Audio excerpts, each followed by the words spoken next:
네, 지난과 먼저 우리 잠깐 복습하겠습니다. 지난과 우리 6과예요. 유닛 1의 마지막입니다. 거기에 신학적 주제부터 해서 포인트 3개를 읽고 그리고 그리스도와의 연결 한번 우리가 읽어보도록 하겠습니다. 66페이지입니다. 66페이지 신학적 주제 제목부터 한번 읽어보겠습니다. 시작.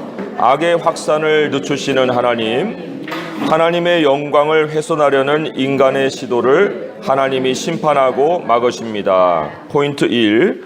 하나님이 우리의 교만한 계획들과 불순종을 보십니다. 또 두 번째, 하나님이 우리 자신의 왕국을 세우려는 시도들을 심판하십니다.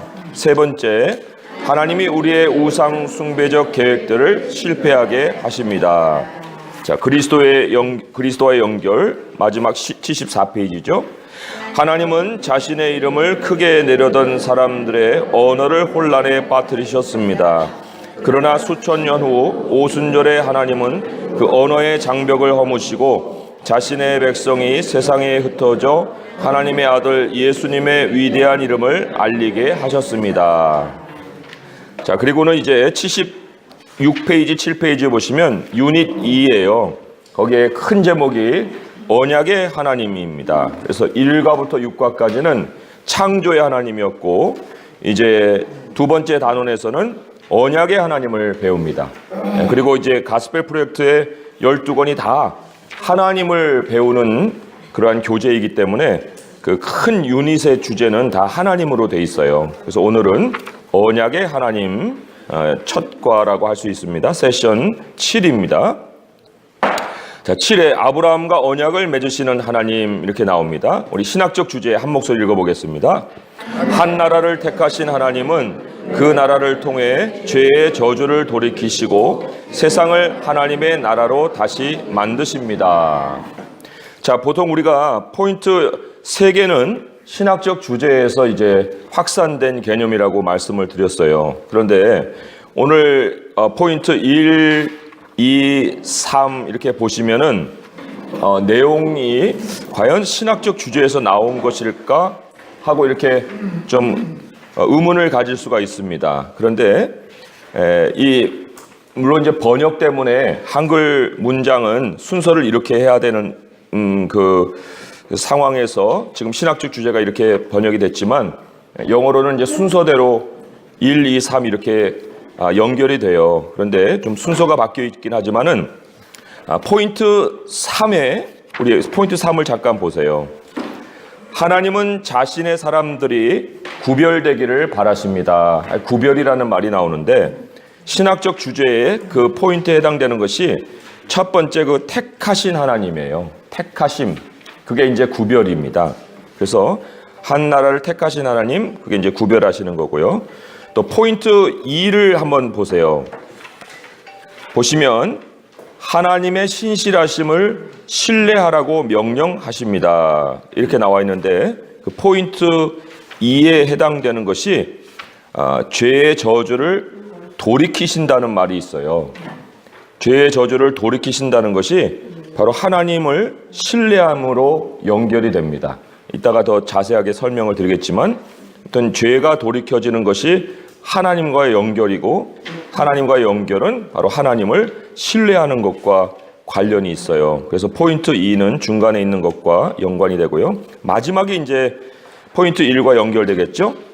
세상을 하나님의 나라로 다시 만드십니다 했는데 포인트 2를 내용을 보시면 하나님이 주도적으로 사람과의 관계를 다시 시작하셨습니다. 이렇게 나옵니다. 그래서 세 가지 포인트가 바로 이 신학적 주제에서 확장이 된 것을 우리가 조금은 개념적으로 연결을 좀 시켜 보았습니다.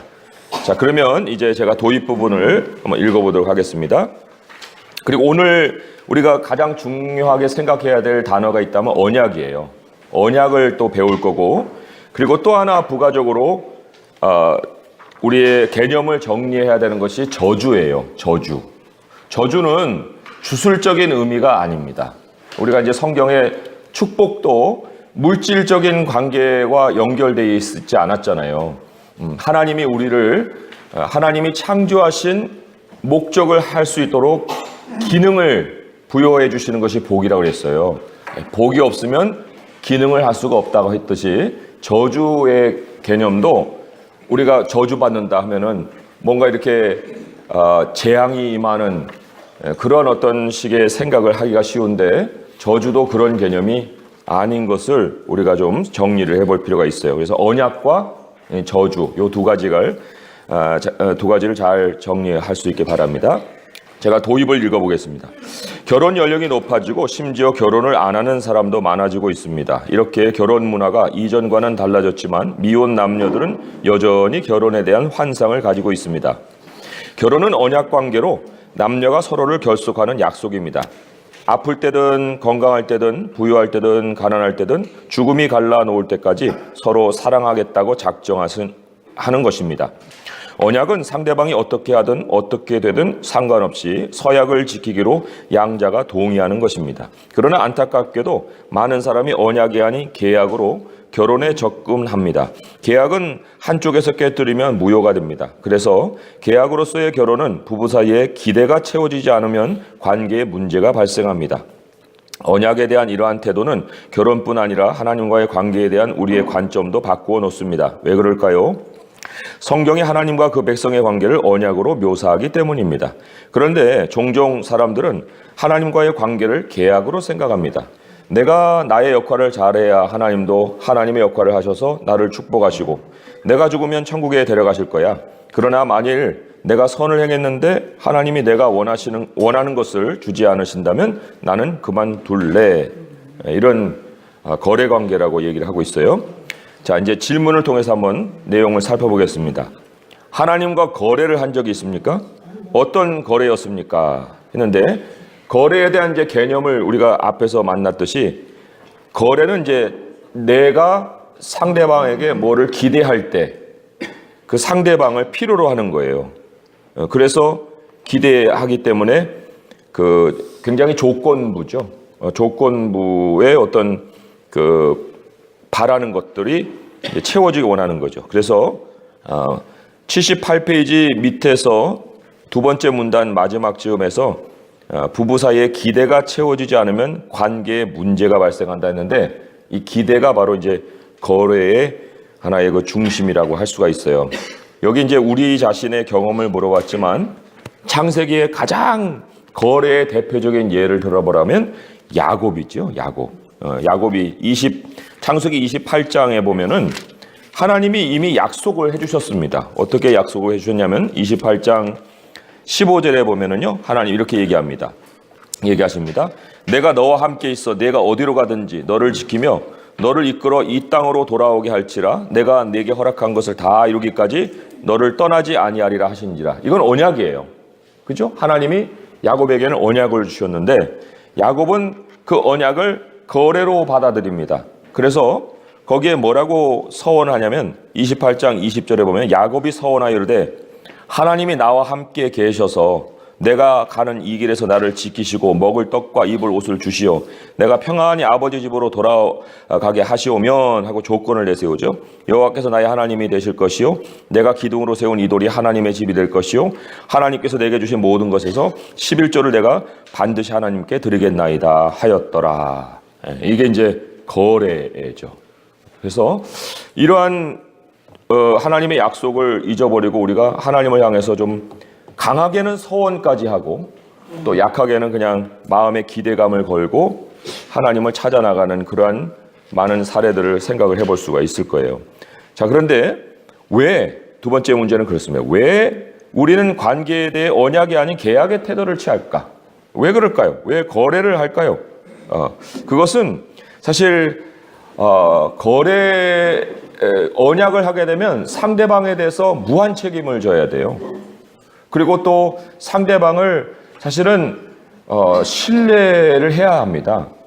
그렇지만 우리가 살아가는 사회에 얼마만큼이나 상대방을 신뢰할 수 있는 기본이 된 사람들이 있습니까? 기본이 아예 그냥 신뢰로 꽉 차 있는 그런 사람들이 얼마나 있어요. 그런 사람들을 별로 만날 수가 없거든요. 그리고 또 그 사람에 대해서 무한 책임을 진다? 이런 것은 생각하기가 쉽지가 않아요. 그래서 사람들은 이제 나의 권리를 중요시하죠. 내가 무엇을 얻을 수 있느냐.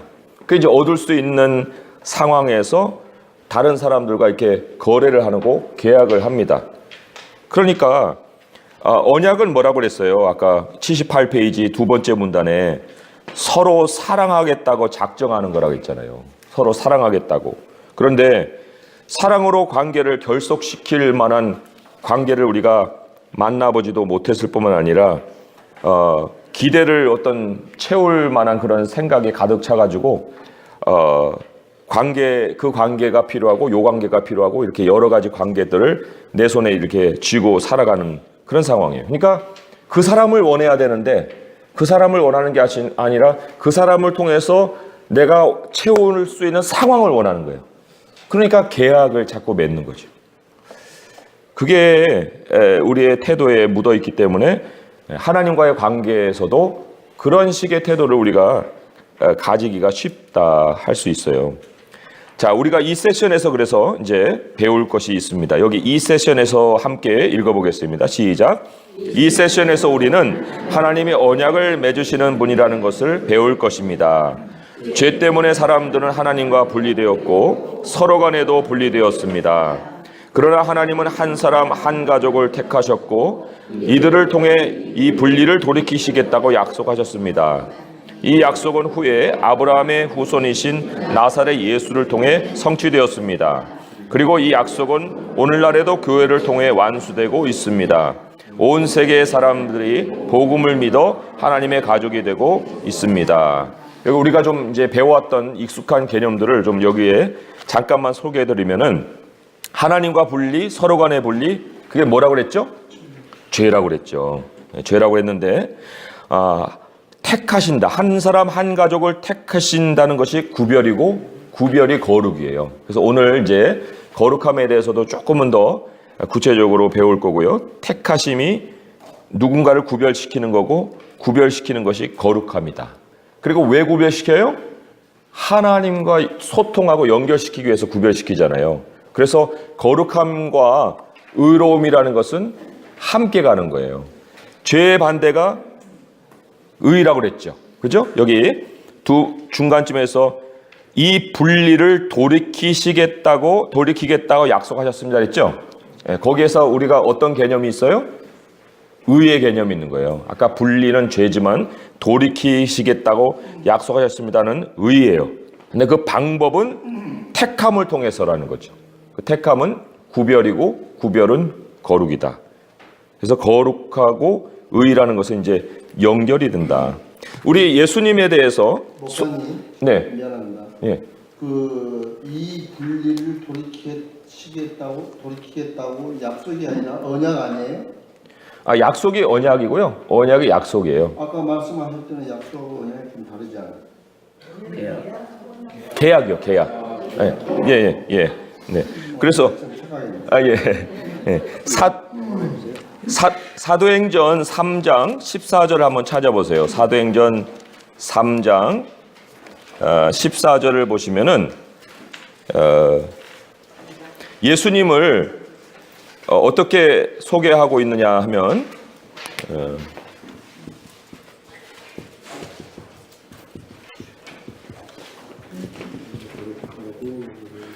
요게 그 더라는 정관사로 한 개념이에요. 거룩하고 의로우신 이. 거룩하고 의로우신 이라는 거에서 거룩하다는 것은 결국 하나님이 택하심이죠. 예. 그리고 택하셨다는 것은 구별하심이에요. 그리고 의로우신 거라는 거는 늘 하나님과 소통하시는 분이라는 뜻을 가지고 있습니다. 예. 그래서 하나님은 하나님이 구별하고 택하신 분이며 하나님과 늘 소통하신 분으로서의 예수님, 그 예수님을 우리에게 보내주셨는데 우리가 예수님을 거부했다. 그렇게 소개를 하고 있어요. 그래서 여기에 택하셔서 돌이키시겠다는 약속이 바로 두 개념을 같이 묶어놓은 거예요. 자, 마지막으로는 복음을 믿어 하나님의 가족이 되고 있습니다. 그런데 이 복음도 이제 우리가 좀 복음서에서 복음을 만나긴 하지만 복음을 아주 깔끔하게 한번 정의를 해봐라. 할 때 가장 깨끗하게 정의가 된 것이 로마서예요. 로마서 1장 2절에서 4절의 말씀인데, 로마서 1장 2절에서 4절의 말씀을 보시면은 이 복음은 이렇게 소개가 되죠. 이 복음은, 그리고 끝말은 뭐냐면요, 4절에 뭐라고 끝났어요? 우리 주 예수 그리스도시니라, 그렇게 끝나죠. 예? 주 예수, 예, 그리스도. 이거 X가 아니고 그리스도예요. 그러니까 복음은 주 예수 그리스도시다. 이게 성경의 선포예요. 복음을 전한다, 예수 그리스도를 전하는 거예요. 그런데 조금 더 중간에 그 설명이 깃들어 있어요. 설명이 어떻게 깃들어 있냐면은 선지자들을 통해서 그의 아들에 관하여 성경에 미리 약속하신 것. 그러니까 성경 전체가 다 복음이죠. 성경 전체가 다 복음이고, 성경 전체가 다 누구를 얘기하는 거예요? 예수 그리스도를 얘기하시는 거예요. 그런데 성경에는 두 가지 복선이 흐릅니다. 이렇게 흐르고 이렇게 흐르고. 뭐가 흐르냐면은 하나는 6이고 하나는 0인데, 하나는 다윗의 혈통이라는 우리 보이는 역사가 진행이 되는 거예요. 그죠? 그래서 창조로부터 해서 아브라함으로 해서 모세로 해갖고 다윗으로 해서 예수님까지, 그 예수님 그 이후로 해서 하나는 6이라고 하는 어떤 역사가 진행이 된다고 하면은, 하나는 또 0이에요. 그래서 죽은 자 가운데 다시 살리사 능력으로 하나님의 아들이 되는 거예요. 그래서 6과 0이 항상 함께 갑니다. 우리도 지금 육체지만 우리 안에 하나님의 영이 거하시잖아요. 그죠? 그래서 복음은 한쪽으로 치우치면 안 되는 거예요. 우리가 어떤 곳에 갔습니다. 거기서 우리가 말씀을 듣는데 거기에 막 영적인 체험만 얘기를 하고 다른 것에 대해서, 우리의 삶에 대해서 다루자면 그거는 복음이 아니라 치우쳐져 있는 거예요. 또 사회적인 이슈를 다루고 도덕을 다루는데 하나님의 영에 대해서는 관심이 없는 곳에는 복음이라고 할 수가 없는 거죠. 그러나 복음은 항상 다윗의 혈통을 통해서 하나님이 자기 아들을 준비하시고 또 죽은 다음에 다시 살아난 하나님의 능력으로 아들로 선포되는 거예요. 그래서 여기에 보면 이렇게 나오잖아요. 3절에 보면은 그의 아들에 관하여 말하면 육신으로는 다윗의 혈통에 나셨고 성경의 영으로는 죽은 자 가운데서 부활하사 능력으로 하나님의 아들로 선포되신 우리 주 예수 그리스도다, 그런 얘기죠. 그러니까 복음은 누구예요? 예수 그리스도. 그런데 그 예수님을 우리가 어떻게 만납니까? 성경의 기록을 통해서. 그런데 그 성경의 기록은 두 가지 복선을 가져요. 하나는 육신의 혈통, 하나는 하나님이 영으로 하나님의 아들로 우리에게 보여주신 그분.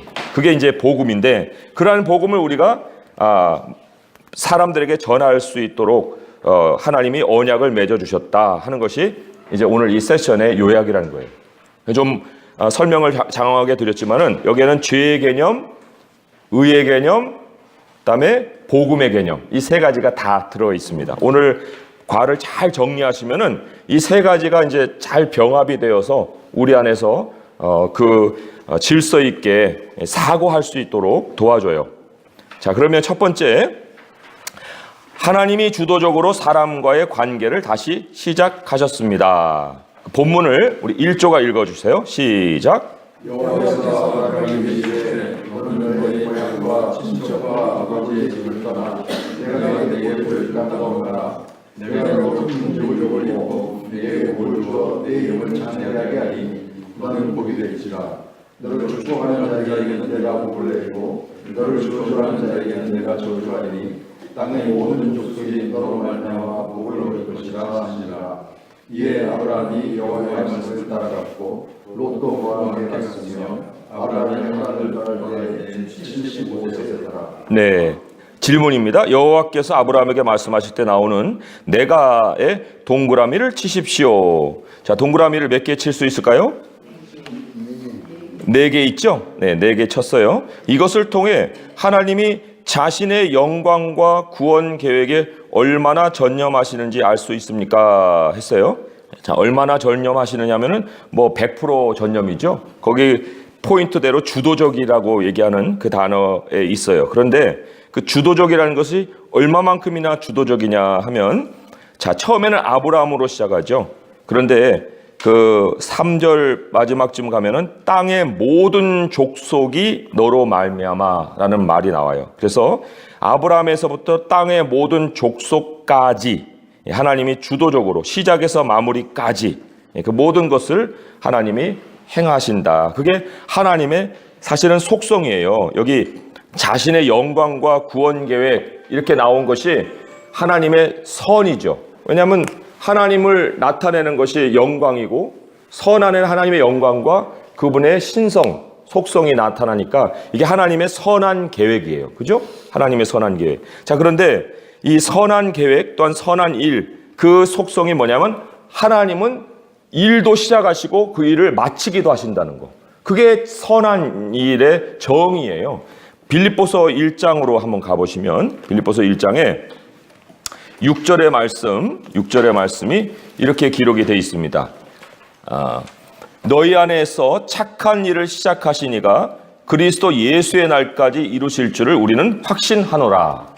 하나님이 시작하신 일은 모두가 착한 일이에요. 선한 일. 그건 시작부터 끝까지예요. 그 하나님의 일이 있기 때문에 그 앞절을 가보시면은 빌립보 사람들의 상황이 소개가 됩니다. 너희가 첫날부터 이제까지 복음을 위한 일에 참여하고 있기 때문이다. 어떻게 그들이 그렇게 참여할 수 있었는가? 그는 하나님이 그런 일을 진행시키고 있기 때문이에요. 그들이 하는 일이 선한 일이기 때문이에요. 그 시작한 일을 중도에 포기하는 것이 아니라 끝까지 가져가는 것이 바로 하나님의 선한 일인데, 오늘 여기에도 내가 네 번으로 주도적으로 행하시는 하나님 얼마나 전념하십니까? 할 때 그것은 시작에서 마무리까지죠. 그 다음 문장을 읽어봅니다. 하나님은 아브라함의 후손을 통해 에덴과 바벨 사건을 돌이키실 것입니다. 자, 돌이킨다는 말 계속 나오는데 그게 바로 의예요. 의. 하나님이 아브라함과의 언약 관계를 통해 비극을 돌이키실 것입니다. 여기도 돌이켜요. 그래서 의로운 일을 행하시는 것이 다 하나님으로 돌이키는 일이죠. 그 언약 관계 가운데 하나님이 아브라함에게 세 가지 땅, 후손, 축복을 약속하셨습니다. 하나님이 돌이키는데 아무런 근거도 없는 그런 일을 행하시는 것이 아니라 하나님의 일에는 항상 뭐가 결부가 되어 있습니까? 약속이 결부가 되어 있죠. 하나님은 약속을 바탕으로 일을 하시는 분이에요. 그죠? 그래서 약속을 갖는다는 것이 바로 우리의 모든 의의 출발이라고 할 수 있습니다. 하나님이 행하시는 일은 하나님께서 돌이키시는 일이고, 자, 우리가 이제 깨졌잖아요. 하나님부터 깨져가지고 나왔는데 하나님이 다시 돌이키실 때는 하나님과 연결되는 의죠. 이게 돌이킴인데, 이 돌이킴을 하실 때 항상 사용하시는 방식이 하나님의 약속이잖아요. 그러니까 의를 시작하실 때는 약속이 있는 거예요. 노아는 당대 의인이었다라 할 때 노아에게 뭐가 있어요? 약속이 있는 거예요. 약속으로 시작하는 거예요. 우리가 의인이라고 할 때 의인의 표징이 뭐예요? 약속이 있는 거예요. 하나님의 약속을 가지고 행하는 일이 뭐라고요? 무슨 일? 의로운 일, 선한 일. 그래, 의로운 일로 우리가 또 생각해 볼 수 있다는 거죠. 그래서 하나님은 에덴 바벨 사건을 돌이키고 또 그걸 아브라함의 언약 관계를 통해서 비극을 돌이키고 그렇게 하시려고 아브라함에게 약속을 주셨다. 이게 이제 오늘 아주 중심 내용이에요. 세 가지 약속인데, 약속의 땅, 첫째, 거기 2조가 읽어보세요. 시작. 첫째, 아브라함에게 땅을 약속하셨습니다. 하나님은 아브라함에게 그의 땅을 떠나 다른 땅으로 가라고 명령하셨습니다. 이 부분은 아브라함이 하나님의 명령에 순종해 하나님을 떠나 가나안 곧 약속의 땅으로 떠나는 것으로 끝이 납니다. 아브라함의 순종은 그가 하나님의 약속을 믿는다는 표현입니다. 네, 여기 순종이 나왔어요. 굉장히 중요한 성경의 개념이에요.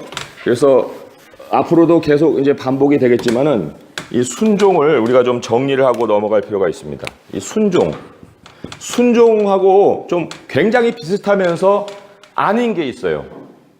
그게 이제 우리가 구별해야 되는데, 순종과 실천은 굉장히 다른 개념입니다. 이 실천이라는 것은 내가 주도적이 되어서 반복하는 거예요. 내가 할 수 있는 것, 것을 반복해서 어떻게 보면 나를 완성시켜가는 행위라고 할 수 있습니다.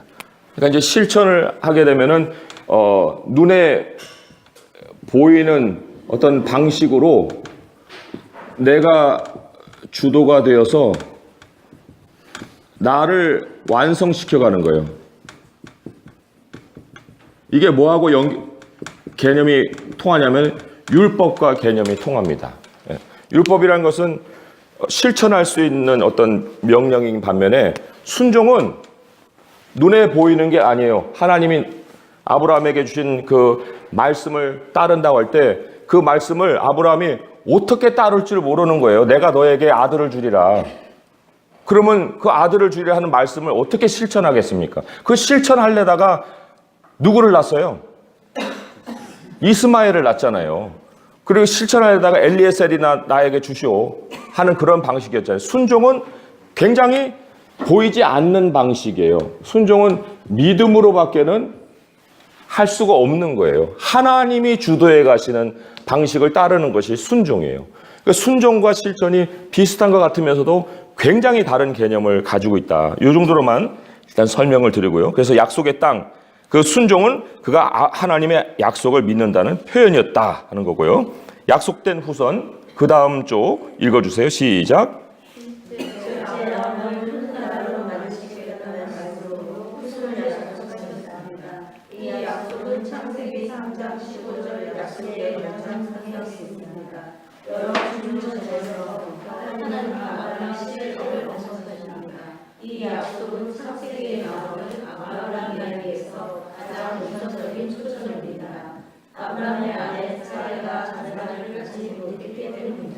네, 여기에도 이제 후손에 대해서도 순종할 수밖에 없죠. 아까 약속의 땅은 그가 갈 바를 알지 못하고 갔다는 것처럼 방향을 스스로가 정할 수 없는 것. 근데 약속의 후손도 마찬가지고요. 그다음에 약속된 축복이 또 있습니다. 세 번째. 그 다음 쪽 읽어주세요. 시작.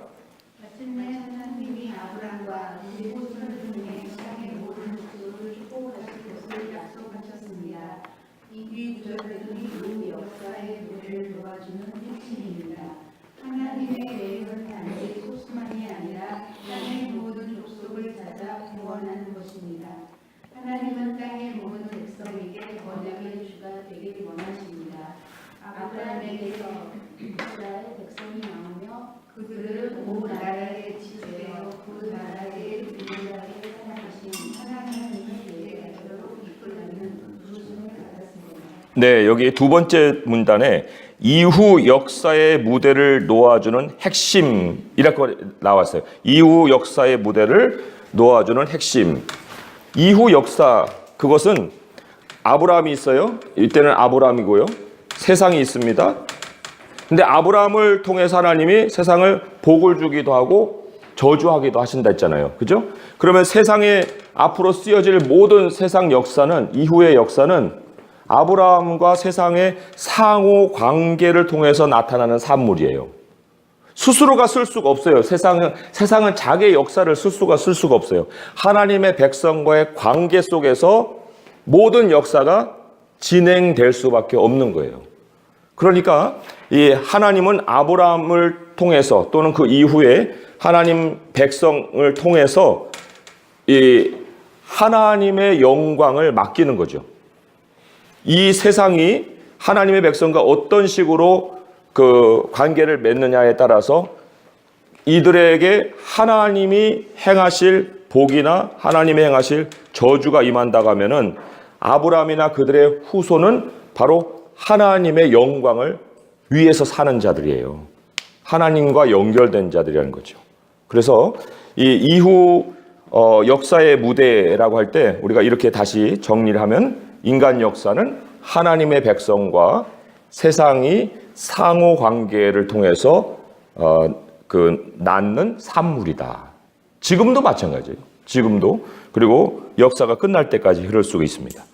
자, 질문을 통해서 한번 분석해 볼게요. 하나님은 아브라함과의 관계를 주도적으로 시작하셨습니다. 이 관계는 아브라함에게 부르심에 순종할 것을 요구합니다. 아브라함이 하나님께 순종해 그의 땅을 떠난 이유는 무엇입니까? 그 이유가 어디에서 찾을 수가 있겠어요?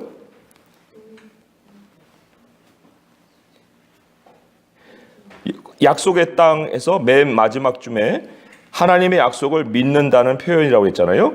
예, 그 약속을 믿었기 때문이에요. 약속을 믿었기 때문에. 그런데 이 믿음이라는 것을 가질 수 있었던 것은 하나님의 약속을 야곱과 같이 거래로 생각지 않고 언약으로 생각했다는 거예요.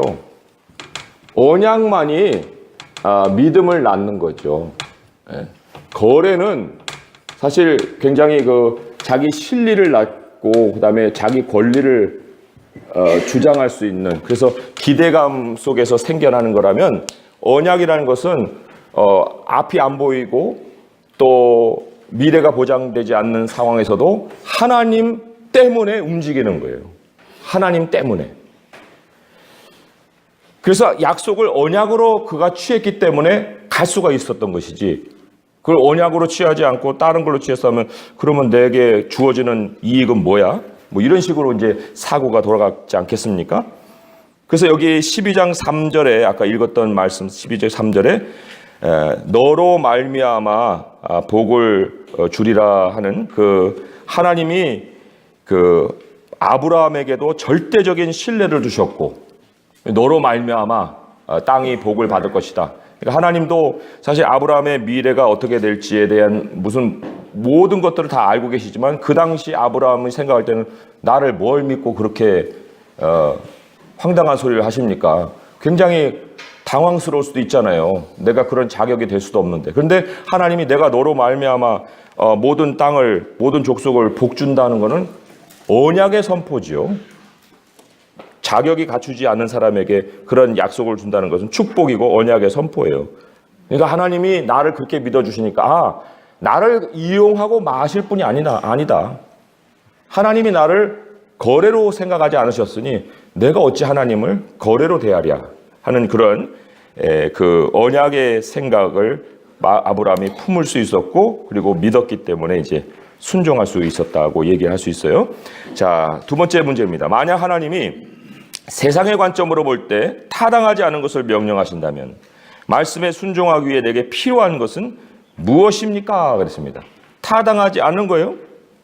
여기 타당하지 않는 그 상황이 뭐냐면, 고향을 떠나고 친척을 떠나고 아비 집을 떠나라. 그 삶의 기반을 다 놔둬라. 등지고 다른 데로 가라 그런 거예요.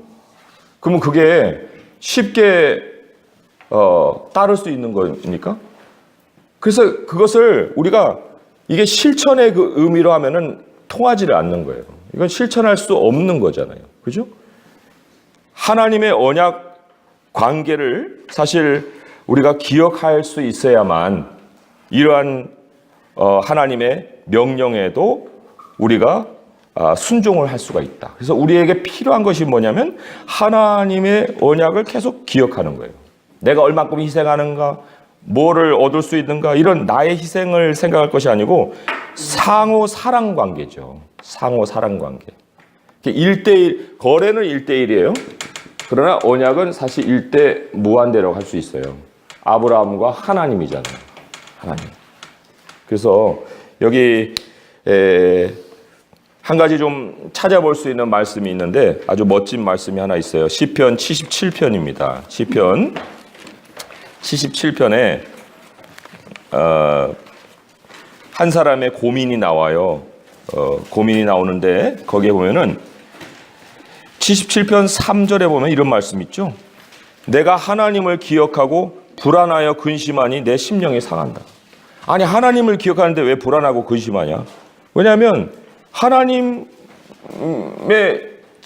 자취를 못 찾는 거예요. 내가 지금 제대로 가는 거야? 제대로 살고 있는 거야?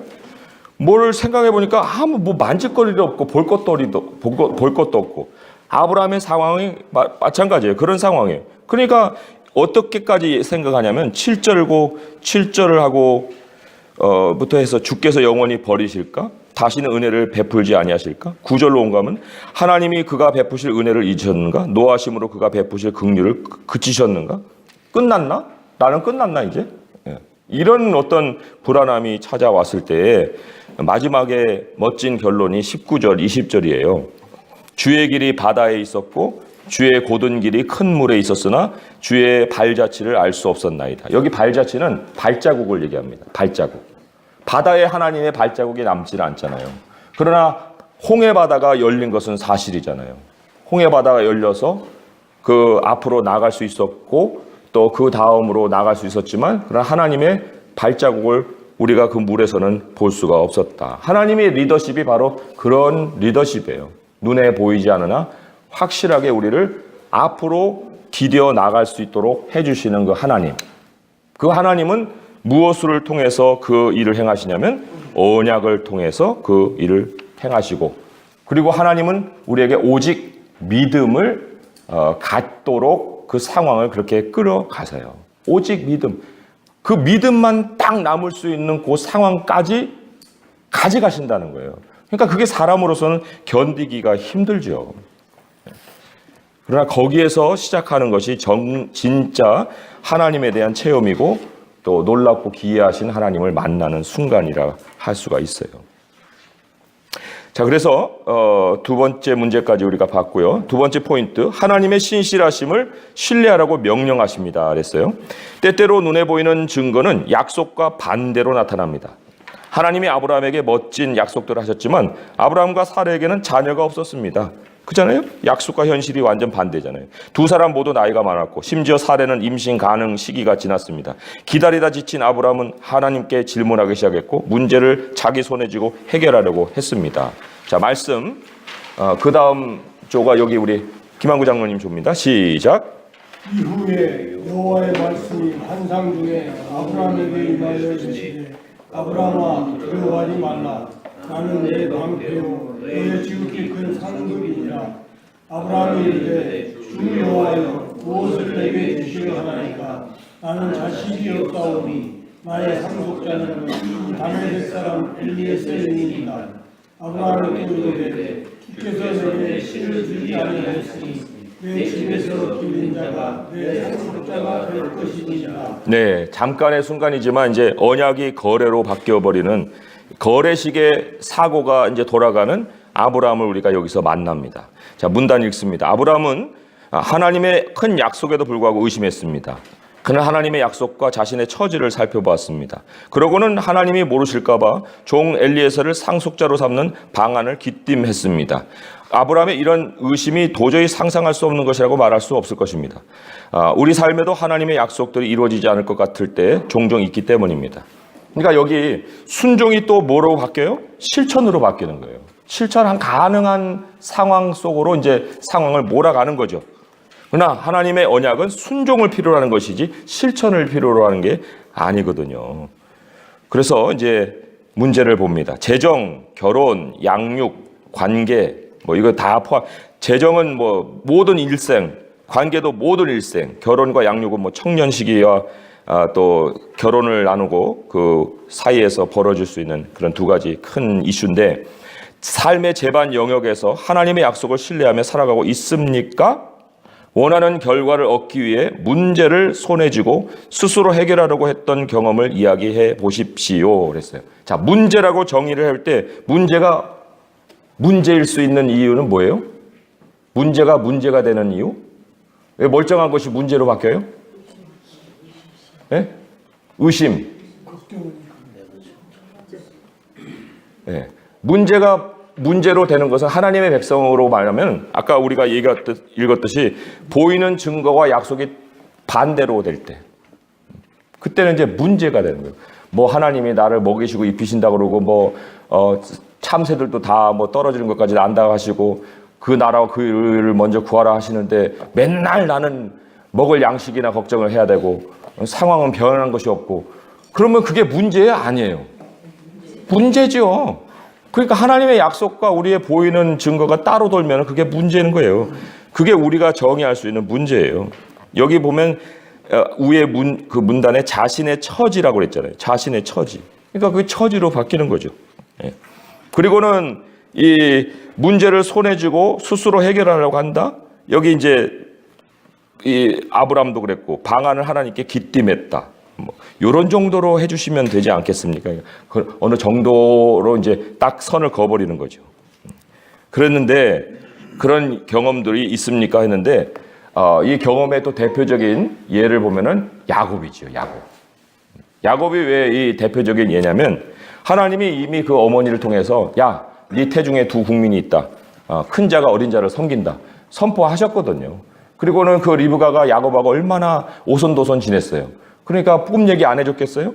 야, 내가 너 아기 뵀을 때 그런 꿈이 있었어. 야, 형이 너 섬긴댄다. 하루 이틀 들었겠습니까? 그러면 그게 약속으로 받아들여야지. 그거를 못 받아들여가지고 형한테 뭐라고 어떻게 했어요? 장자권을 속여서 사버렸잖아요. 그러니까 이것은 자기가 문제를 손에 쥐고 해결하려고 했던 거예요. 그 야곱의 나이 우리 통통 때 이렇게 따져봤잖아요. 야곱이 밧단 아람으로 몇 살에 내려갔습니까? 그때 77세였잖아요. 그죠? 젊은 나이에 간 게 아니에요. 그러면 70 넘은 노인이 될 때까지 장자권이 넘어오지도 않았고 그리고는 결혼도 안 했고 그게 얼마나 초조하고 다 이해할 수 있을 그런 나이잖아요. 그죠?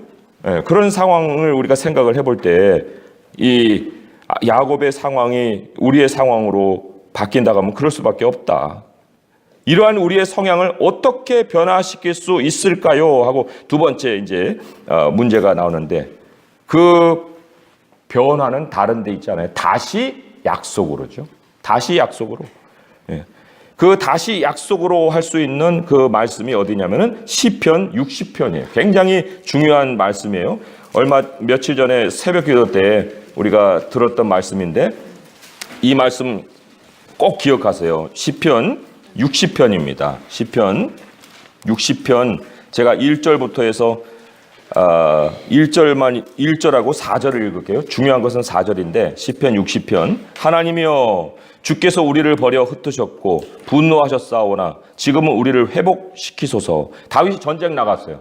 그런데 하나님이 돕지를 않아요. 오히려 막 자기들의 군대가 막 흩어지고 그러니까 이제 불안해진 거예요. 하나님 약속했는데 왜 우리에게 어려움을 보이십니까? 3절이잖아요. 주께서 주의 백성에게 어려움을 보이시고 비틀거리게 하는 포도주를 우리에게 마시게 하셨나이다. 그런데 하나님의 해결책은 뭐예요? 주를 경외하는 자에게 깃발을 주시고 진리를 위하여 달게 하셨나이다. 깃발을 주셔요. 그리고 여기 깃발에 뭐라고 써 있어요? 진리라는 깃발이 있어요. 자, 다윗이 들고 나가는 깃발에 뭐가 있었어요? 승리가 있었어요. 다윗은 승리를 위해서 싸우는데 하나님은 진리를 위해서 싸우는 싸움으로 바꿔주신 거예요. 자기가 승리에 그렇게 매여 있었기 때문에 나가면 백전백승을 해야 되는데 흩어지는 거예요, 백성들이. 그럼 이거 어떻게 된 일이지? 할 때 하나님께서 너 명분이 잘못됐다. 진리를 위해서 싸워라. 승리를 위해서 싸우지 말고. 승리를 위해서 싸우다 보니까 점점 이제 자기가 높아지는 거죠. 내가 왕이고 내 땅이고 그리고 내가 다스리는 백성들인데 그런데 진리를 위해서 다시 깃발을 딱 들다 보니까 이것은 내 땅이 아니라 하나님의 땅이고 하나님의 백성이고 내가 하나님의 대리자라는 것을 깨닫는 거예요. 여기 보면 그래서 5절부터 해가지고 하나님이 행하시는 말씀이 이렇게 나와요. 6절 보면 여기도 내가가 엄청 많이 나옵니다. 내가 뛰놀고 내가 세겜 나누고 길르앗이 내 것이고 므낫세 내 것이고 또 내 머리 투구고 나의 규고 나의 목욕통이고 나의 신발이고 나로 말미암아 외치고 그러니까 9절에 보면 누가 나를 이끌어 견고한 성에 들이며 누가 나를 에돔에 인도할까 하는 그 또 다른 고백이 나오는데 거기에 누구의 주인공이 누구예요? 하나님이죠. 하나님을 의지하고 용감하게 행하리니 하는 말씀이 나옵니다. 그래서 우리들의 깃발에 항상 진리를 위하여 라는 명분이 있어야 되는 거예요. 그래서 어떻게 이 성향을 변화시킬 수 있을까요? 할 때 다시 약속으로 온데 다시 약속으로가 바로 진리를 위한 깃발이다. 그래서 왜 하나님 이 일이 안 됩니까? 왜? 하고 물어볼 때 하나님께서 우리에게 되물으시는 것은 그거 진리를 위해서 그 일이 무슨 상관이 있니? 물어보시는 거예요. 우리가 사업을 위해서 힘쓰고 애쓰고 막 기도하고 하나님 잘 되게 해주세요. 이 사업이 정말 잘 돼야 됩니다. 그 왜 잘 돼야 되는데 할 때 진리를 위해서라고는 전혀 관계가 없어요. 그러면 할 말이 없는 거죠. 그러니까 우리의 기도를 하나님이 우리 들으시다가 마지막에 왜? 그런데 이제 이 말씀을 딱 떠올리면은 입이 확 봉해지는 거죠. 더 이상 기도 제목이 없는 거예요. 그러니까 여태까지 막 기도 제목 100가지 했다가 쪼그라드는 거예요. 이렇게.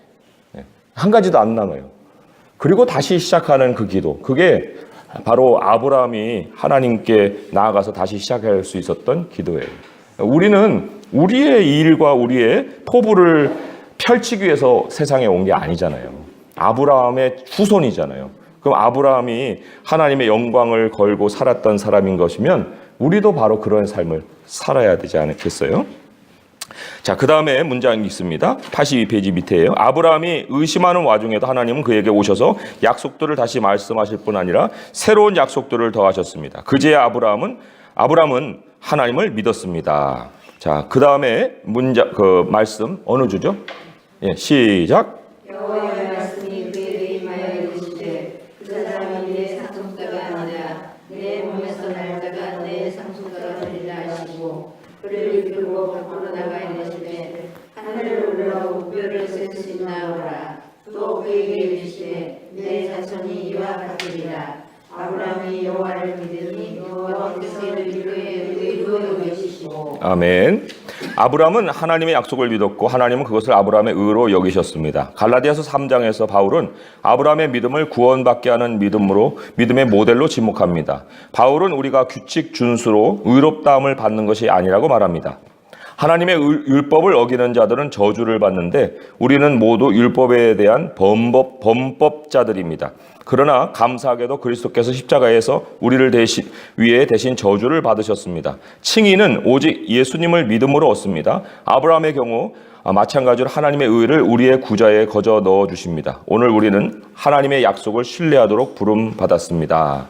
여기 갈라디아서 3장으로 한번 가보세요. 거기 여러 구절을 소개해놨는데요. 그 중에서도 갈라디아서 3장 13절의 말씀, 조금 번역이 좀 뜻을 설명을 해야 됩니다. 그 번역에 대한 설명을 좀 드려야 될 필요가 있는 구절이에요. 3장 13절입니다. 3장 13절.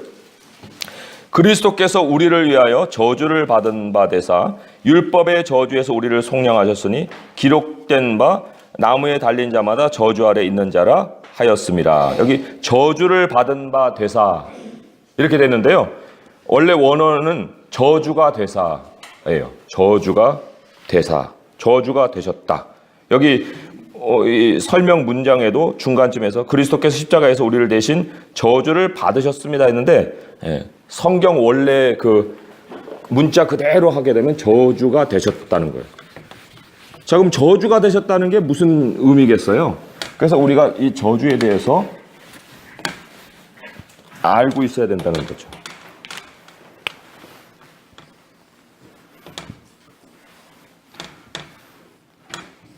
자, 여기 죄로 인해서 하나님으로부터 떨어졌어요. 이게 이제 분리예요. 그죠? 그러면 이제 다시 돌아가는 것을 우리가 뭐라고 그랬죠? 의라고 그랬죠. 그래서 연결되는 거예요. 자, 죄가 의가 되기 위해서는 사람은 스스로가 하나님께로 갈 수가 없어요. 부딪히잖아요. 그죠? 예. 그런데 하나님이 의가 되기 위해서 무엇을 주십니까? 약속을 주시죠. 약속이 바로 예수님이에요. 말씀이 예수님이시니까 말씀을 통해서 우리에게 믿음으로, 그죠? 하나님의 말씀을 순종함으로 믿음으로 이제 하나님께로 오게 하신단 말이에요. 그런데 사람은 어떤 시도를 찾고 하냐면은 율법의 실천을 하는 거예요. 나를 완성시켜 가는 거죠. 나를 완성시켜. 그러니까 하나님이 약속해 주신 것도 아니고, 물론 율법은 그 자체로 선해요. 하나님의 영광과 하나님의 신성을 나타내는 거예요. 그러나 율법의 절대적인 요소가 뭐냐면 제사예요. 레위기에 보게 되면 레위기 1장부터 해서 6장까지 5가지 제사가 나와요. 그리고 난 다음에 제사장이 세워지고 12장부터 해서 이제 구체적인 율법들이 나옵니다. 그러면 왜 구체적인 율법을 이게 구체적인 율법이라는 건 관계 율법인데 왜 이것을 세우기 전에 제사의 그 율법을 주셨을까요? 그것은 사람이 이거를 온전히 지킬 수가 없다는 거예요.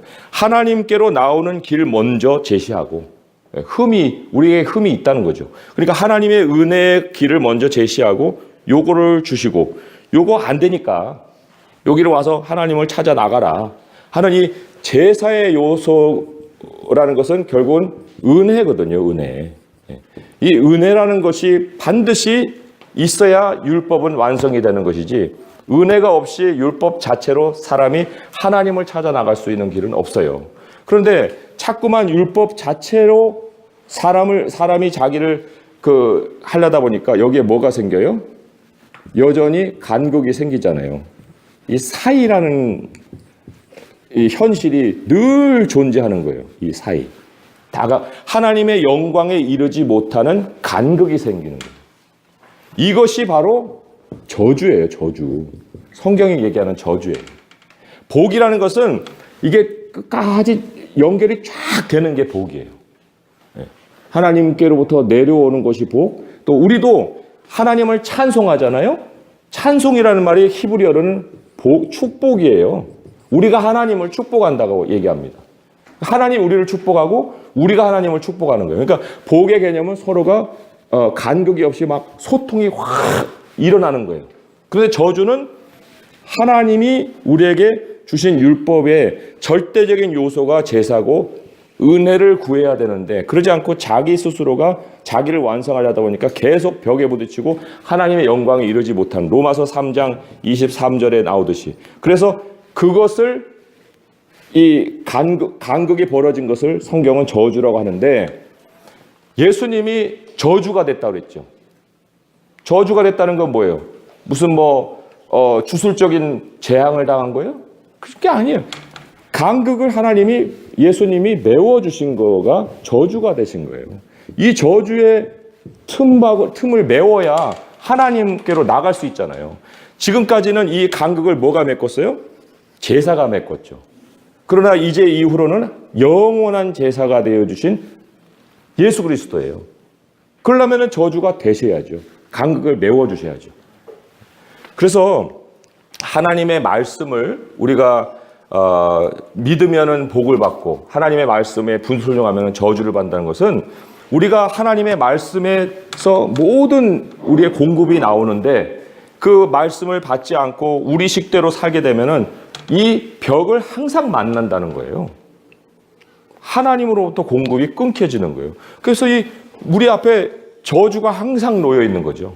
하나님께로 나아가지 못하는 그 간극이 벌어져 있는 거예요. 그래서 그런 개념으로 예수님이 우리에게 저주가 되어 주셨다.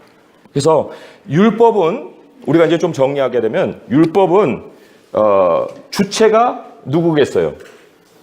율법은 그 율법의 주체는 나죠. 그죠? 그리고 율법을 이루는 방식은 행위가 되겠죠. 네. 그러나 이것을 하나님께서 메울 수 있는 어떤 은혜로다가 뭐를 줬어요? 제사를 줬죠. 그러나 이 약속은 주체가 하나님이에요. 그리고 하나님께서 우리에게 약속이라고 하는 것을 통해서 믿음, 행위, 이것을 이뤄내는 방식으로 하나님이 우리에게 요구하시는 것이 행위가 아니라 믿음이죠. 네. 그리고 여기에는 저주가 없어요. 제사가 없다는 것은 저주가 없다는 거예요. 그래서 율법으로 사느냐, 믿음으로 사느냐의 차이는 엄청난 차이를 만들어내는 거죠. 자, 그러면 질문으로 가봅니다. 하나님과의 관계가 규칙을 얼마나 잘 지키느냐에 달려있다고 생각합니까? 그렇지가 않죠. 갈라디아서 우리 3장 11절에 보게 되면 우리가 찾은 거는 3장 11절이었나요? 네. 하나님 앞에서 아무도 율법으로 말미암아 의롭게 되지 못할 것이 분명하나니 이는 의인은 믿음으로 말미암아 살리라. 그럼 믿음의 전제가 뭐예요? 믿음에는 뭐가 전제가 돼 있어야 돼요? 약속이죠. 약속이 전제가 돼 있어야 되는 거예요. 그래야 우리가 여기 의인이라는 것이 가능한 거 아니에요. 의인이라는 건 하나님과 소통하는 사람이잖아요. 소통인데 나 혼자 어떻게 소통을 해요? 하나님이 약속을 주시고 내가 믿음을 가져야 서로가 의로서 소통이 되는 거잖아요. 하나님 앞에서 아무도 율법으로 말미암아 갈 수가 없다. 저기로. 율법으로 말미암아 의롭게 되지 못하는 것이 분명하느니 의인은 믿음으로 산다. 그럼 규칙 중심의 삶은 우리를 어떤 사람으로 만들어요? 범법자로 만드는 거예요. 우리 앞에 문단에 중간쯤에 율법에 대한 범법자들이라고 했잖아요. 범법에만은 뭐예요? 뭐 아래 놓여 있는 사람들이에요? 저주 아래 놓여 있는 사람들이에요. 저주 아래. 저주 아래. 하나님의 영광에 이르지 못하는 저주 아래 놓여 있는 사람들이다. 그 다음 문장 읽습니다. 바울의 갈라디아서 논중은 하나님이 어떻게 아브라함의 후손을 하늘의 별처럼 많게 하신다는 약속을 성취하실 것인지 보여줍니다. 바울은 로마서와 갈라디아서에서 이것을 분명히 밝혔습니다. 아브라함의 후손이 되는 것은 DNA 문제가 아니라 예수 그리스도를 믿는 믿음의 문제입니다.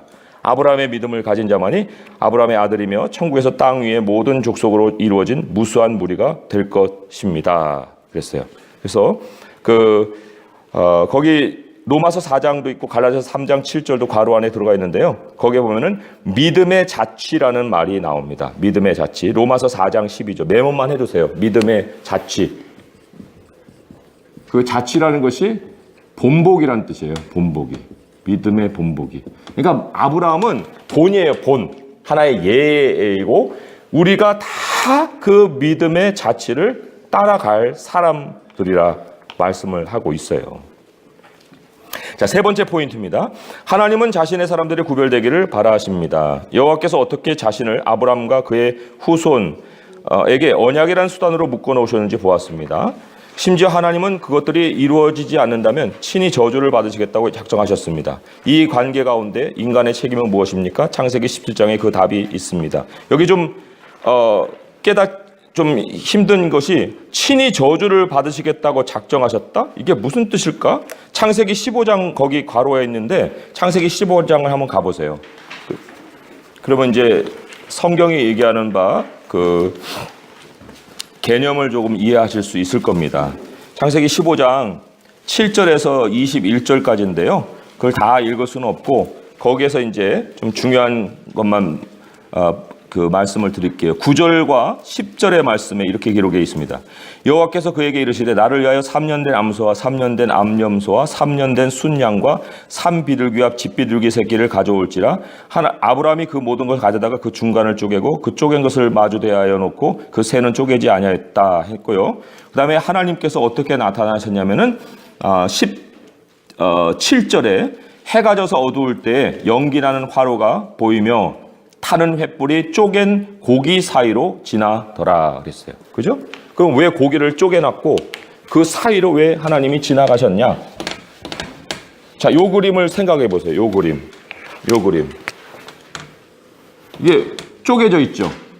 쪼개져 있어요. 고기 한 덩어리 여기, 한 덩어리 여기. 그럼 하나님이 요 사이로 지나가셨다는 거예요. 거기 이제 횃불만 지나가는 것처럼 돼 있지만은 사실 성경에는 화로도 지나가고 횃불도 지나가요.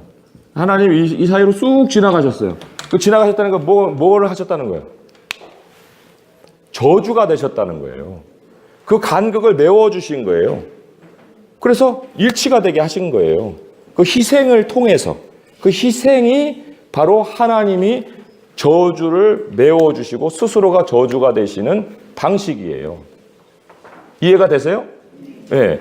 그래서 여기 이제 말씀을 읽겠지만은 이 말씀에서 우리가 좀 주목해야 될 것이 2절에 보면은 내가 내 언약을 나와 너 사이에 두어. 사이가 있죠. 사이에 언약이 있어요. 또 7절로 내려가시면은 내가 내 언약을 나와 너 및 내 대대 후손 사이에 세워서. 사이가 있어요. 그 다음에 또 10절 마지막쯤 갔으면은 나와 너희와 너희 후손 사이에 지킬 내 언약이다 그랬어요. 그죠? 그러면 이제는 이 사이에다가 뭐를 두신다고요? 하나님의 언약을 두신다는 거예요. 이게 바로 예수 그리스도예요.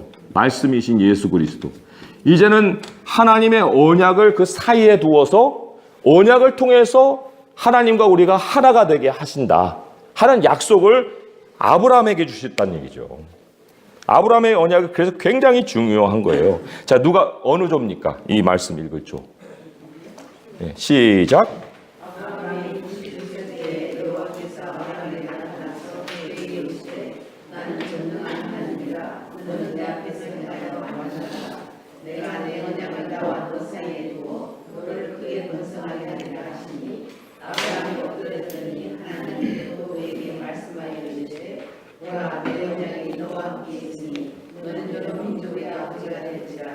이에 그는 내 이름을 아브라함이라 하지 아니하고 아브라함이라 하니 이는 내가 너를 여러 민족의 아버지가 되게 하느니라.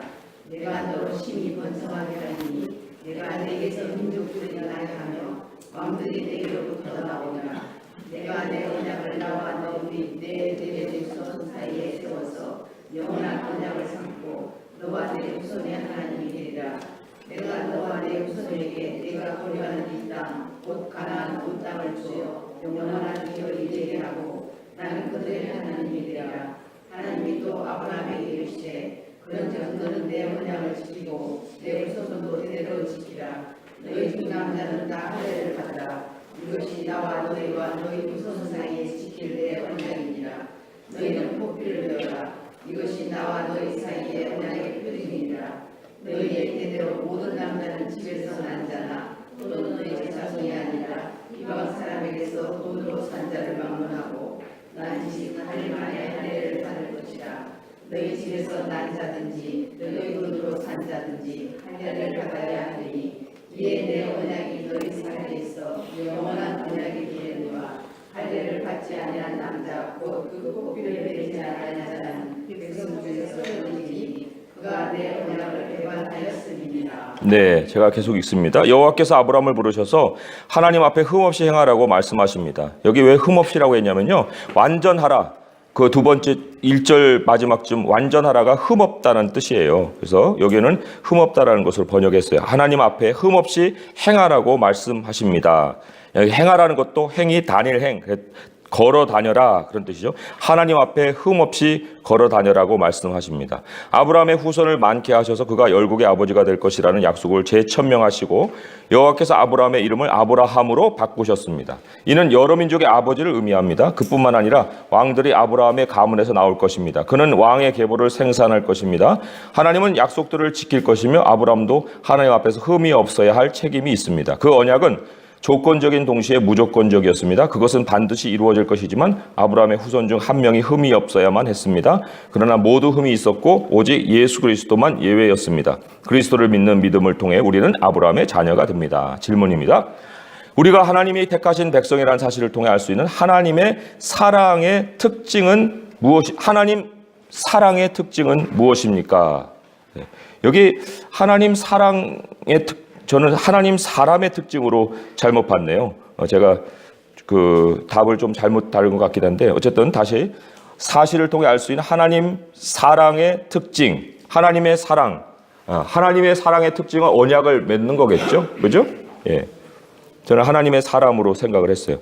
그 다음에 하나님은 자신의 백성과 어떻게 관계를 맺으시며 또 어떻게 그 관계를 유지하실까요? 했는데 언약을 맺으시고 또 언약의 표징도 주시지만 그러나 하나님께서 아브라함에게 요구하시는 것이 내 앞에 행하여 완전하라는 그 요구예요. 그러니까 그 관계가 계속해서 유지가 될 수 있으려면은 먼저는 하나님 앞에서 완전함이 있어야 한다는 거죠. 근데 이 완전함, 우리가 완전함에 대해서 좀 그 지난 오후 예배 때 빌립보서 말씀을 통해서 제가 말씀을 드렸지만은 그 개념이 굉장히 중요합니다. 그래서 제가 다시 한번 말씀을 드릴게요. 빌립보서 2장에 가보시면은 거기 2장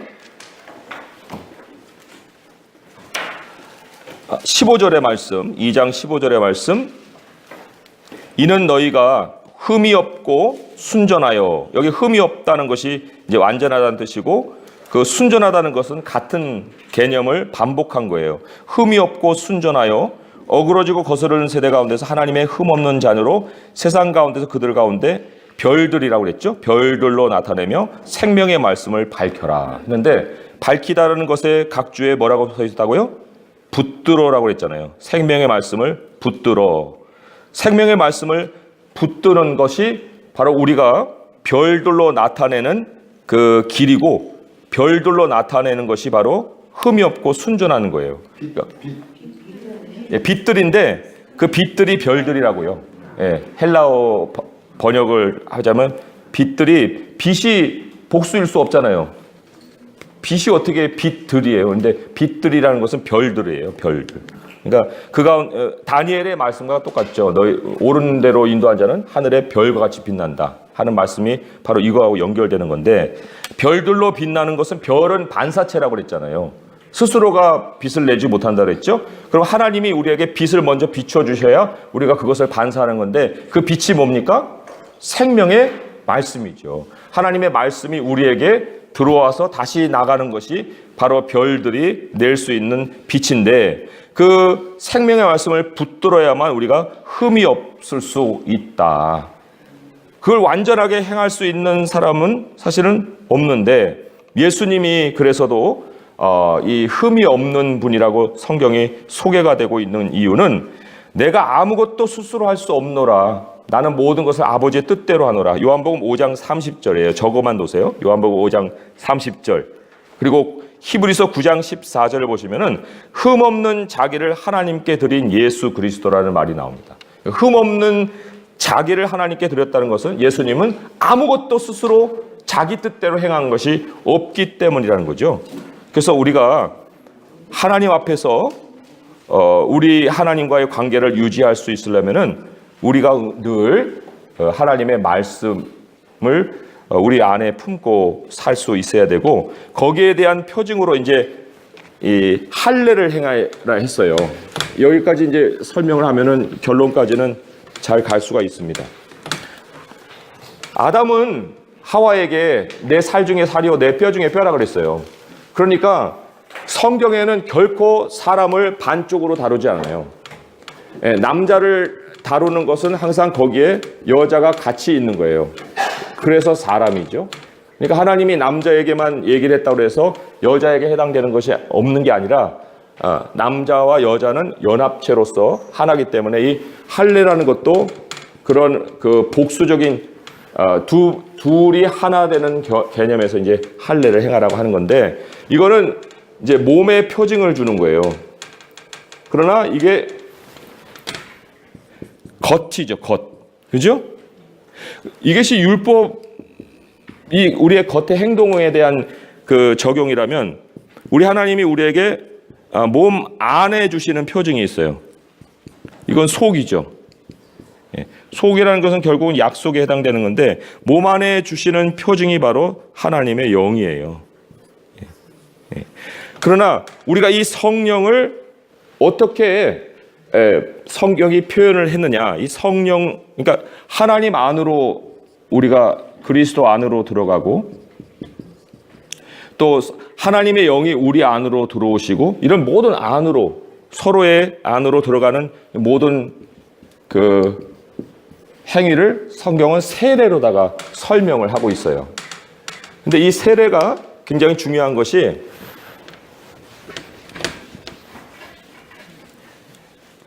아버지와 아들과 성령의 이름으로 세례를 주고 했죠. 그러면 이제 목회자만 해당될 수 있다라고 생각하겠지만 절대로 그렇지 않아요. 성령의 이름으로 할 때 into the name이에요. 이게 이제 헬라어로는 에이스인데 성령의 이름 안으로거든요. 이름으로가 이게 by가 아니고 수단이 아니고 방향이에요. 방향. 성령의 이름으로 세례를 주라. 그 사람을 잠궈라. 우리가 제자를 삼지만 우리를 따르는 사람으로 만들지 말라는 거예요.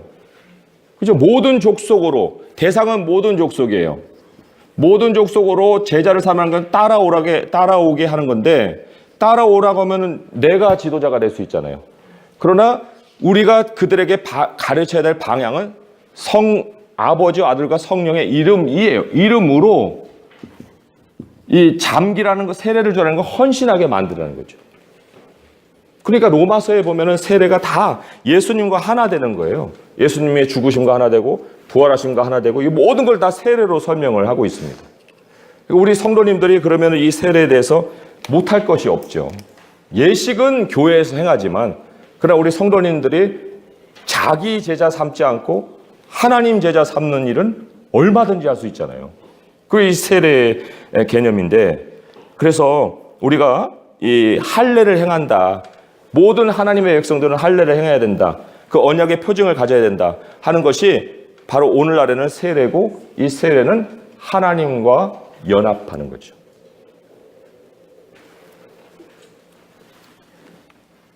자, 그래서 제가 그 밑에 문단 85페이지 문단 읽어봅니다. 그러고 나서 하나님이 아브라함에게 언약의 표를 주셨습니다. 그 물리적인 표로 아브라함의 가족을 구별해 모든 사람에게 그들이 하나님의 백성임을 알리셨습니다. 우리는 이 같은 언약의 징표에 익숙합니다. 결혼식에 교환하는 반지는 결혼 언약의 가시적 상징입니다. 창세기 17장에는 하나님과 아브라함 사이에 맺은 언약의 징표가 나옵니다. 아브라함과 그의 후손이 영원한 언약으로 지켜야 하는 것 바로 할례입니다. 모든 남자는 언약의 징표로 할례를 받아야 했습니다. 이 외적 상징을 하나님 백성의 육체의 표시에 그들을 세상의 다른 민족들과 구별했습니다. 이것을 지키는 것은 중요한 사안입니다. 왜냐하면 할례를 받지 않으면 백성 중에서 끊어지기 때문입니다. 열국의 진정한 축복이 되기 위해 하나님의 백성은 세상과 구별되어야 했습니다. 오늘날 우리도 마찬가지입니다. 그리스도인은 세상과 구별되어야 합니다. 신체적 할례로가 아니라 마음의 할례로 말입니다. 로마서 2장 29절에는 할례는 마음의 할지니라는 말씀이 있어요. 이것이 바로 새 언약이라고 할 수가 있습니다. 자, 그러면 이제 질문 하나를 더 하고 하나님이 주신 구속의 은혜의 표를 지녀야 합니다. 질문 하나 하고 우리가 조별을 모임 오늘 가질 수 있을지 모르겠는데요. 하나님과 함께 사명을 수행하지만 거룩함을 추구하는 데 실패할 수 있다면 이유는 무엇입니까? 이 질문의 의미는 이런 거예요. 함께가 어떻게 해서 홀로가 되느냐? 하나님과 동행해야 되는데 거룩함을 추구하는 데 실패한다는 건 구별됨을 실패하는 거고 결국은 내 자신이 되는 거예요. 다시. 왜 내 자신이 되느냐? 할 때 그것은 다른 데서 오는 것이 아니라 그 사이에 하나님의 언약을 둬야 된다고 했죠. 너와 내 사이에 내 언약을 둔다 했는데 그 언약이 희미해지는 거예요. 그러니까 하나님이 마음에 새긴 하나님 말씀을 따라서 사고하지 않게 되면은 결국은 함께는 하는데 거룩함은 없는, 구별은 없는 거예요. 그래서도 하나님께서 우리에게 명령하시는 바, 이것도 지난 오후 시간에 말씀을 드린 것처럼 로마서 12장 2절 상당히 중요하죠. 마음에 어떻게 한다고요? 변화를 바다라는 것은 수동이지요. 너희의 마음을 변화시켜서 하나님의 기쁘시고 온전하시고 선하신 뜻이 무엇인지 구별하라 하는 게 아니지요. 변화를 시키라는 게 아니죠. 변화를 받으라는 거죠. 그러면 이 변화시키는 주체는 누구예요? 하나님이죠. 하나님이 우리의 사고를 그냥 두지 않으시는 거예요. 너희는 이 세례를 본받지 말고 오직 마음으로 새롭게 함으로 변화를 받아. 하나님이 늘 우리에게 찾아오셔서 생각에 도전을 주십니다. 그거 아니다. 말씀으로 도전을 주십니다. 너의 생각은 여기 있는데 내 생각은 여기 있다. 그래서 우리의 마음의 생각을 바꿔주셔서 하나님의 기뻐하시고 선하시고 온전하신 뜻이 무엇인지를 분별할 수 있게 해주시는 거예요. 그러므로 인해서 우리 하나님이 맡기신 사명을 하나님과 동행하기도 하고 거룩함을 가지기도 하는 겁니다. 자, 문단 계속 읽습니다. 하나님은 창세기 12장에서 아브라함과 언약을 맺으시고 그 관계를 통해 세상을 축복하고자 하셨습니다. 그 약속이 나사렛 예수를 통해 결실을 맺었습니다. 하나님은 그리스도 안에 있는 모든 사람과 무조건적인 사랑의 언약을 맺으십니다. 그 진리가 우리에게 소망을 줘 하나님의 영광에 이르지 못한다는 죄책감으로부터 자유롭게 할 뿐만 아니라 우리를 세상으로 보내 땅의 모든 족속이 예수님의 축복을 받게 합니다. 하나님이 약속을 아브라함에게 주신 장소인 하란은 오늘날 터키 남동부에 있는 이슬람 지역으로 예수 그리스도의 복음에 저항하는 곳입니다. 하나님이 모든 민족을 축복하시겠다고 약속했던 바로 그 지역이 아브라함의 후손 예수 그리스도를 통한 축복을 받아들이지 않고 알라에게 기도하며 살아가고 있습니다. 우리의 임무는 세상의 빛이 되어 복음의 축복을 이 땅의 모든 민족에게 전하는 것입니다. 우리는 미전도 전 종족을 위해 기도하고 그들에게 선교사를 파송하도록 헌금하며 그들에게 가서 그들이 복음을 통해 하나님의 축복을 받게 해야 합니다. 여기서 하나만 부가적으로 설명을 드리면 우리를 세상으로 보내 땅의 모든 족속이 예수님의 축복을 받게 합니다라는 말씀을 중간쯤 했어요. 우리가 아까도 이후 세상의 역사는 무엇과 무엇과의 관계로 인해서 진행이 된다고 그랬죠? 하나님의 백성과 세상의 상호 관계를 통해서, 그죠? 아브라함에게 말씀했잖아요. 너를 축복하는 자는 내가 복을 주고 저주하는 자는 내가 저주하겠다. 상관 안 하겠다는 거예요. 저주하겠다는 건 간극을 항상 두고 상관 안 하겠다는 얘기인데, 그런데 하나님이 우리를 세상에 보내서 땅의 족속이 예수님의 축복을 받게 할 수 있는 그 일은 뭐예요? 우리가 그들에게 우리를 드러내야죠. 우리가 그들에게 드러내지 않고 그들이 어떻게 우리와 상관을 하겠습니까? 그래서도 이 마태복음 5장 15절의 말씀에 소금과 빛의 예화가 나오는데, 소금이 만일 맛을 잃으면 무엇으로 짜게 하리요? 또 빛, 사람이 등불을 켜서 등경 아래 두지 아니하고 모든 사람이 보는데 두니 산 위의 동네가 숨기지 못한다. 이 두 가지 나오잖아요. 소금은 유대인들에게서는 지혜의 상징이에요. 지혜의 상징. 맛을 잃는다는 것은 어리석게 된다는 그 이디옴이에요. 그러니까 소금이 만약 맛을 잃으면 하면은 지혜로운 사람이 어리석게 되면 밟혀버리는 거예요. 구별됨이 없는 거죠. 그리고 빛을 켰는데 그것을 숨긴다. 아브라함이 아비 집도 안 떠나고, 그 친척 집도 안 떠나고, 본토도 안 떠나고 그냥 그 자리에서 머물러 있다. 그러면은 빛이 그냥 등경 아래에 있는 거죠. 그러나 하나님이 보내시는 소명의 자리로 가고 또 만남의 장소로 가고 자기를 드러내는 삶을 살게 되면 우리가 확연하게 하나님의 백성이라는 것을 그냥 숨길 이유가 뭐 있어요? 그냥 숨기지 않고만 살면, 그러면 하나님께서 이 빛을 통해서 하나님을 드러내신다는 거예요. 그리고 세상 사람들이 얼마만큼이나 상을 잃지 않을 수 있느냐면요, 한 가지만 더 찾아보겠어요. 마가복음 9장 41절. 마가복음 9장 41절. 이거는 우리 사이의 관계는 말할 것도 없어요. 그런데 마가복음 9장 41절에 보시면은 아브라함의 언약의 적용이 이렇게도 나옵니다. 마가복음 9장 41절. 누구든지 너희가 그리스도에게 속한 자라 하여, 이 전제가 있어요. 그리스도에게 속한 자라 하여 물 한 그릇이라도 주면 내가 진실로 너희에게 이르노니 그가 결코 상을 잃지 않으리라. 그러니까 내가 그리스도께 속한 자라는 것을 드러내는 것이 얼마나 우리의 상황을 축복되게 하는지 몰라요. 직장 생활 어렵다? 왜 어려울까요? 왜냐하면 그들이 우리에게 선대할 수 있는 기회를 안 주는 거예요. 안 준다는 게 뭐예요? 우리의 신분을 속이는 거죠. 그 사람이 그리스도인이라고 하는 것을 분명히 알고 그 사람에게 친절을 베푸면 그 물 한 그릇이라도 하나님이 상을 안 잃겠다고 했는데, 근데 우리가 신분 속이고 살면 물 한 그릇 줘도 이 사람이 그리스도께 속한 사람인지 아닌지 어떻게 알겠습니까?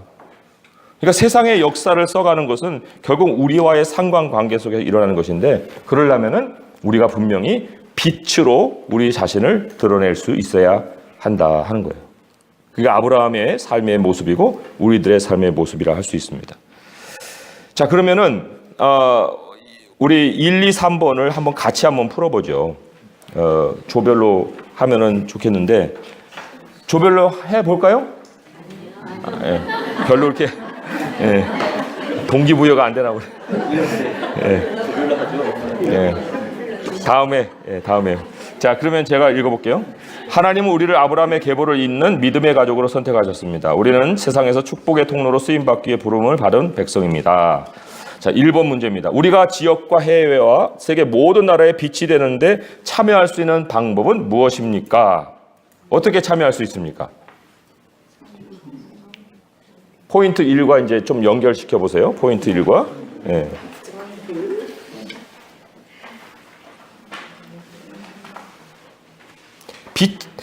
빛이 되는데 참여할 수 있는 방법? 포인트 1에 어떤 문장이 나옵니까? 81페이지에 약속된 축복에 거기 이후 역사의 무대를 놓아주는 핵심이라는 말이 있잖아요. 그죠? 지금 마지막에 제가 설명드렸던 것이 바로 그건데, 이후 역사의 무대를 놓아주는 핵심이 되는 우리들이기 때문에 그 빛이 되는데 참여할 수 있는 방법은 우리를 드러내는 거죠. 우리를 드러내고 상호관계로 모든 역사가 만들어지는 거기 때문에 우리 스스로가 먼저 하나님의 언약 관계를 확인을 해야 돼요. 아까 아브라함이 언약에서 거래 관계로 생각했고 엘리에셀이나 좋겠습니다. 이래버리면 결국은 빛이 사그라드는 거죠. 그러나 무슨 말씀입니까? 엘리에셀이라니요. 내게는 하나님이 씨를 약속해 주셨지 않습니까? 하면은 이제 그게 언약 관계로 돌아오는 거예요. 그래서 빛은 반사체에 우리가 빛내는 빛은 반사하는 빛이니까 참여하는 방법은 하나님과 언약 관계를 확인하고 그리고 이후 역사가 우리의 상호 관계하고 일어나기 때문에 그래서 우리가 사람들과 관계할 때 우리의 신분을 드러내는 그런 모습이 있어야 된다 하는 거예요. 두 번째로는 믿음에 초점을 맞춘 삶은 우리를 어떤 사람으로 이끕니까? 여기 이제 어떤 사람, 여기 사랑이 아니고 사람이네요, 그죠? 어떤 사람이냐면 포인트 2로 가셔서 쭉 보시면 알겠지만은 거기에 아브라함의 후손 혹은 아브라함의 아들로서의 사람이 되게 해요. 믿음에 초점을 맞추게 되면. 그래서 믿음의 사람도 되게 하고 아브라함의 후손이 되기도 하고 그리고 의로운 백성이 되기도 하고 아무튼 믿음의 초점을 맞추게 되면 하나님이 칭찬하시는 모든 사람의 모습을 가지게 된다 하는 거고요. 그다음에 이제 세 번째, 우리의 거룩함과 구별됨이 하나님의 백성으로서의 사명에 어떤 영향을 미칩니까? 했습니다. 어떤 영향? 거룩함과 구별됨이 항상 있어야 되는데 그것이 있는 것과 없는 것의 영향이 확연하게 차이가 나요. 그런데 거룩함과 구별됨이 무엇으로 인해서 생깁니까? 포인트 3에서 보게 되면요.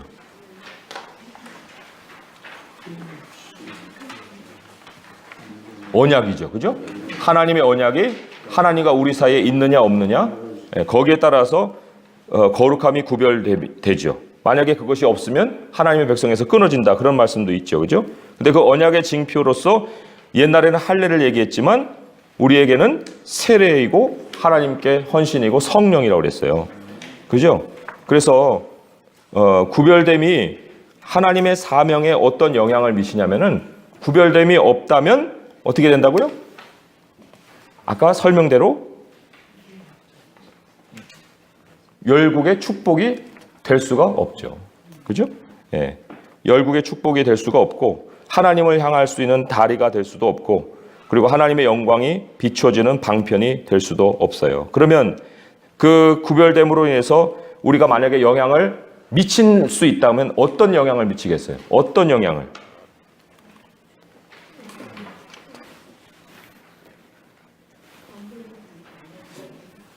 그들의 생각에 영향을 미치겠죠.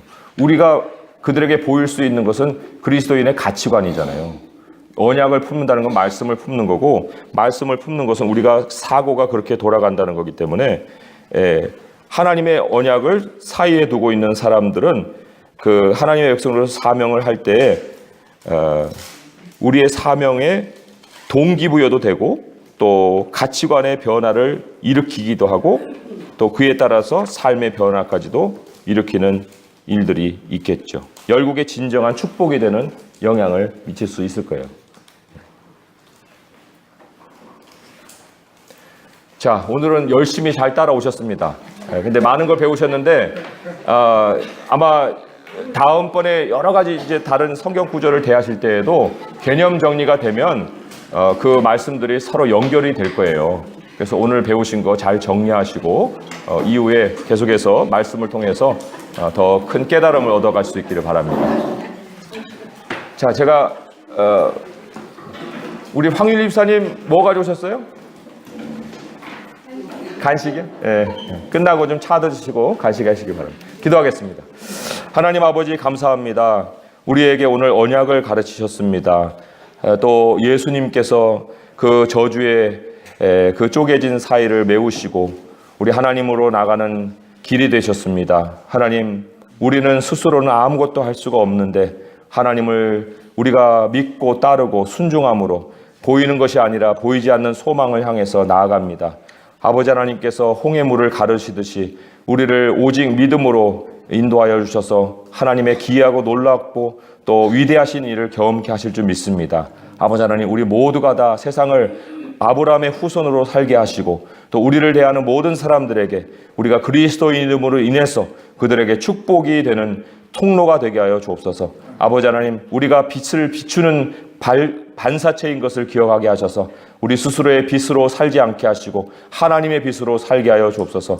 아버지, 우리가 살아갈 모든 인생 속에 우리로 인해서 세상의 역사가 변하게 하시고 세상의 많은 사람들에게 주님의 축복이 전해지는 그러한 인생이 되게 하여 주옵소서.